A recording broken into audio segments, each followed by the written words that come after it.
The roll will now be called, and those responding to their names will indicate by surname the nominee of their choosing. The reading clerk will now call the roll. Adams. Jeffries. Adderholt. Jordan. Aguilar. Jeffries. Alford. Jordan.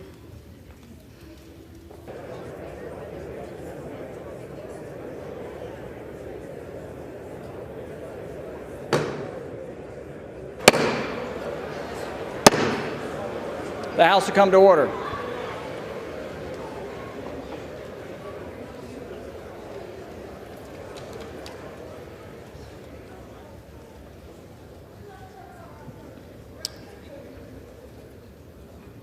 The tellers agree in their tallies that the total number of votes cast is 432, of which the Honorable Jim Jordan of the state of Ohio has received 200 votes. The Honorable Hakeem Jeffries of the state of New York has received 212 votes.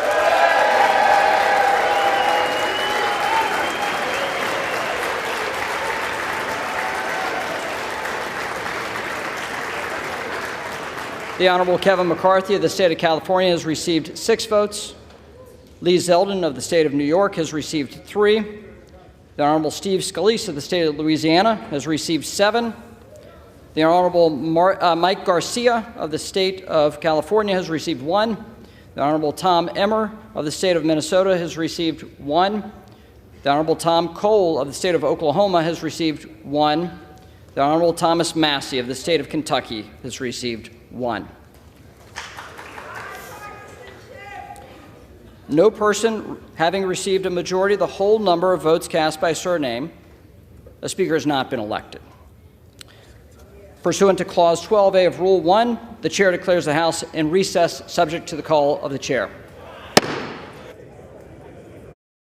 A live look for you this evening at the U.S. Capitol in Washington, D.C. Republicans again trying to pick a new Speaker of the House at this hour, waiting on that next round of voting. Ohio Representative Jim Jordan saw a loss in his first floor vote. 431 members were in attendance, meaning Jordan could only afford to lose 3 votes, yet 20 fellow Republicans voted against him. This is the second time this year the House is tasked with electing a speaker, and just as Steve Scalise faced in his failed attempts last week, Jordan drumming up mixed reviews. Representative Elise Stefanik praising Jordan as a patriot and a winner. Democrat Pete Aguilar then nominating Democratic Minority Leader Hakeem Jeffries for Speaker. The pride of Crown Heights, a representative from the state of New York. I rise today to nominate the gentleman from Ohio, Jim Jordan, as Speaker of the People's House. In that initial round of voting, Minority Leader Hakeem Jeffries received more votes than Jordan. Now Jordan will continue to try to rally support ahead of additional rounds of voting. All 4 of Iowa's representatives voted for Jim Jordan. As of right now, Congress is currently in recess. Jordan has made it clear he is staying in the race. The next vote is supposed to happen tomorrow morning. How many rounds do you think this speaker vote's going to take? We need to get it. Watch yourself. Watch yourself. We need to get a speaker as soon as possible. Get to work for the American people. Any concerns you've heard from members about tactics used to win your vote? No. Are you going back to the floor today? But that's the plan. When do you think the next vote will be, sir? Jordan has just as many votes as I had on the first round. I think the difference here, too, is we have rules, so we can sit down, talk to the other members, and be able to move forward. So predicted on Fox Business he might win this in 1 vote. This is a long way from winning it. So what happened? Were you off on the vote count? Was that irrational optimism? What happened here that you didn't see coming a few hours ago? That's just a negative question. What I saw is the exact same vote that I got when I ran and I became speaker. So, Do you expect them to go right to a second round now? No. You got to understand the difference between when we opened up and today. Now we have rules. We don't have to be stuck on the floor. The interesting part of why we're here, every single Democrat voted to stop one branch of government. They created this mess with 8 Republicans. Every single Democrat did that. And so I think what we'll do is we'll go sit down. we'll talk to those that have difference of opinion and come back. Did the margins erupt? We're going to keep going. I've had great conversations, great discussions with our colleagues, and frankly, no one in our conference wants to see any type of coalition government with Democrats. So we're going to keep working, and we're going to get to the votes. How many ballots are you willing to go through? Until we get a speaker. We got to have a speaker, and it can't be some deal with the Democrats. I mean, American people don't want that. They elect Republicans in a majority, small majority. I get it, but we got 200 votes in the first ballot. I think that. This was true in the January 2023 election of Kevin McCarthy for Speaker of the House, where the Republican yes vote increased from about 200 to 213 after the 12th vote.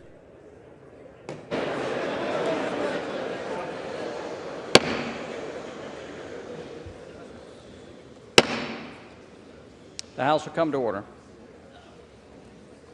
The tellers agree in their tallies that the total number of votes cast is 433, of which the Honorable Jim Jordan of the state of Ohio has received 199. The Honorable Hakeem Jeffries of the state of New York has received 212.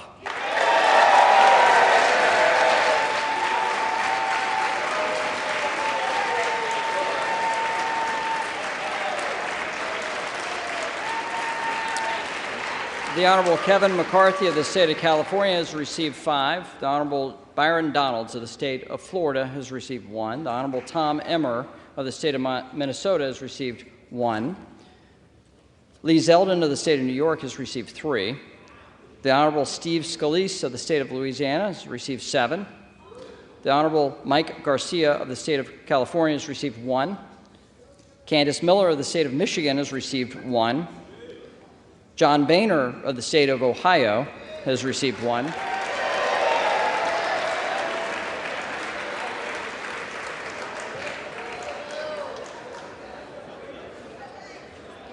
The Honorable Kay Granger of the state of Texas has received 1. The Honorable Bruce Westerman of the state of Arkansas has received 1. No person having received a majority of the whole number of votes cast by surname, a speaker has not been elected.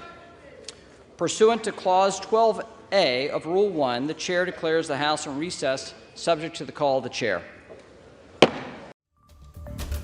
House Republicans remain divided over electing a new Speaker after a second vote today failed to produce a person with enough votes to succeed Kevin McCarthy. Jim Jordan says he will not drop out of the race. Meanwhile, the House Speaker voting has exposed rifts within the Republican conference. I think we're a mess. I think we should get a Republican speaker. I've been very clear about that. I think that's where the conference is. That's what our rules suggest. So let's get a Republican speaker and get about the people's business. The stalemate comes as Congress faces a government shutdown deadline and proposals for military support for both Ukraine and Israel. Congress must decide on a long-term spending bill by November 17th. Some lawmakers say Speaker Pro Tem Patrick McHenry should be temporary Speaker. The vote to empower McHenry could happen sometime late this afternoon or tonight. Just curious, what is your reaction to another failed speaker vote with the Republicans? Well, I think it was a triumph for democracy in our country that an insurrection was rejected by the Republicans again as their candidate for Speaker. We've always wished the winning party well as they choose their leader. I've never, in the decades that I've been here, when we've had a speaker's race on our side or their side, we've always respected each other's judgment. But today and yesterday, that was an assault on our democracy, as Jim Jordan assaulted our democracy on January 6th. Have you as a conference at all discussed expanding Speaker Pro Tem McHenry's You'll have to talk to Hakeem about that. He's our leader and he speaks for us. So in the long term, if we were to have Speaker Pro Tem McHenry go ahead and assume these powers, that sets a bad precedent. As you know, we rely on precedent for a lot of things, and we get down the road and people might rely too much on that in years to come. That's a great point. So it really stems from why are we at this point? Why would every single Democrat vote to shut down a part of government, a whole branch of government? That's what they decided. They voted against tabling it, so they thought it was worth coming up. They made a decision in politics. Every single Democrat did that. And then they went to the parlors to try to stymie who's ever the Speaker Pro Tem. They want chaos. They want government to shut down. They want to play politics. They're not looking at the people. And you got the whole, you had 8 crazy, yeah, you had, no, but Mr. no, you had, against President Speaker Pro Tem, and you have Ralph Norman and a few others. Okay, but that doesn't stand. You had 8 crazies that are led by Gates that followed every single Democrat to shut down a branch of government. Now, is that going to be the new norm? You've listened to Nancy Pelosi for years saying they would never let that happen. You heard all of them say that they were opposed to all this. They pick politics instead of looking at how to govern. It's very embarrassing that's what they've done. Can anyone get to Strategically, Jordan said earlier that he asked leadership to go ahead and put the resolution on the floor that said that McHenry would be empowered because he said he wants to see where people are on whether or not they want to. Yeah, I mean, I think what do you think? Well, look, I think what Jim is doing is calling the bluff of folks that say that they're going to go work out a deal with Democrats. Good luck selling that back home, that you're going to go cut a deal with Democrats to choose the speaker. The fact is, I think I do not favor moving to the floor on that procedure. Never in the history of this institution, never, to the best of my knowledge, have we ever appointed a Speaker Pro Tem with the full powers of the speakership without having elected a duly elected speaker. We have not done that to the best of my knowledge. To do that would be playing games with such an important position as third in line to the presidency. We should do our job and select a speaker. The Constitution says that. So any move to do otherwise is contrary to the Constitution and would do enormous damage to not just the Republican Party, but the House of Representatives. And I violently oppose any effort to do that on the floor of the House. Do you think there would be a legal challenge to that? I mean, I believe it's constitutionally not just questionable. I think it is directly contrary to the Constitution in terms of saying that we shall choose a speaker. And to go appoint somebody with the full powers of the speaker without having chosen the speaker makes no sense. So. What do you make of the resolution right now that's being pushed around McHenry and empowering him? I don't support the resolution. Even when I first started hearing about it, I didn't support it. And that's not indicative or anything against Patrick. I have the most amount of respect for him.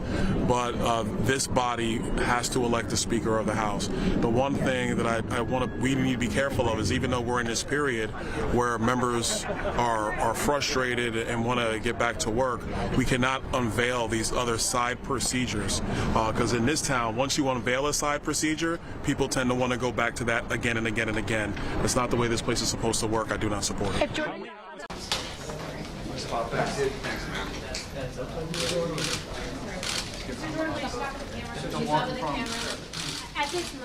So I'll just say this: we made the pitch to members on the resolution as a way to lower the temperature and get back to work. We decided that wasn't where we're going to go. I'm still running for Speaker, and I plan to go to the floor and get the votes and win this race. But I want to go talk with a few of my colleagues. Particularly, I want to talk with the 20 individuals who voted against me so that we can move forward and begin to work for the American people.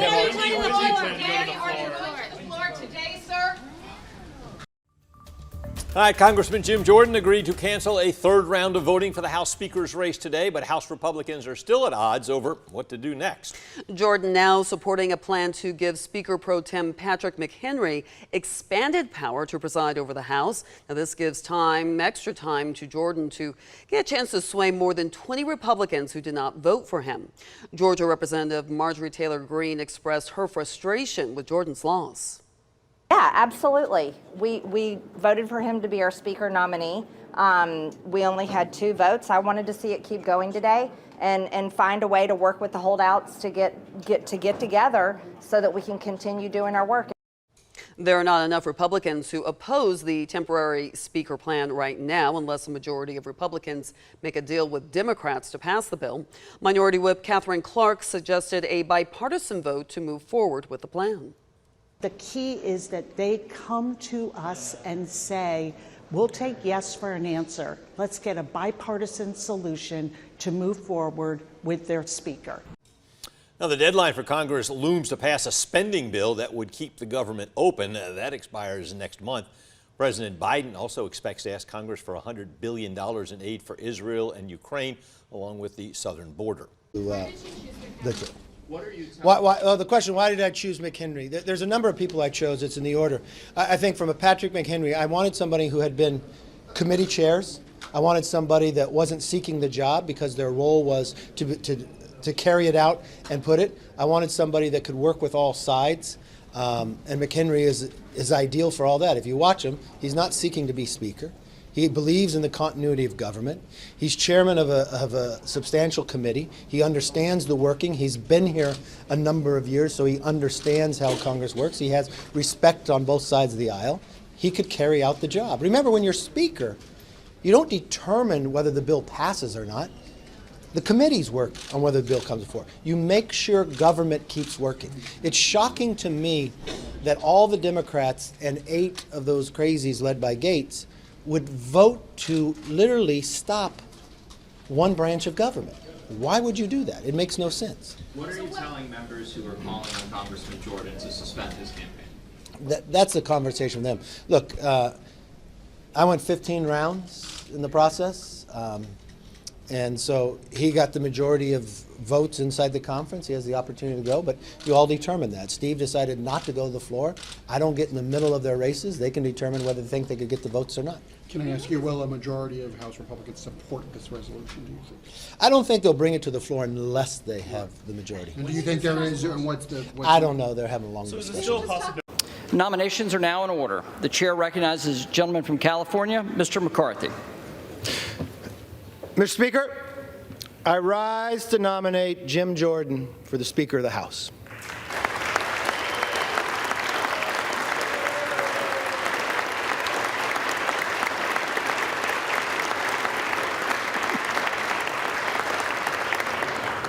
The tellers agree in their tally that the total number of votes cast is 429, of which the Honorable Jim Jordan of the state of Ohio has received 194. The Honorable Hakeem Jeffries of the state of New York has received 210.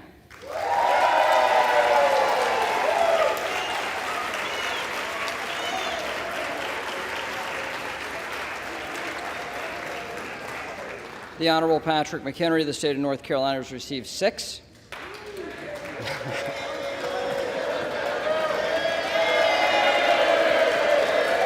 All right, the House will come to order. The House will come to order. The Honorable Byron Donalds of the state of Florida has received 2. The Honorable Tom Emmer of the state of Minnesota has received 1. Lee Zeldin of the state of New York has received 4. The Honorable Steve Scalise of the state of Louisiana has received 8. The Honorable Mike Garcia of the state of California has received 1. The Honorable Kevin McCarthy of the state of California has received 2. The Honorable Bruce Westerman of the state of Arkansas has received 1. No person having received a majority of the whole number of votes cast by surname, a speaker has not been elected. Pursuant to Clause 12A of Rule 1, the chair declares the House in recess, subject to the call of the chair. The Honorable Patrick McHenry of the state of North Carolina has received 6. When he told Patrick McHenry himself that he had received the vote, why did the Democrats applaud and cheer? All right, the House will come to order. The House will come to order. Hi, everybody.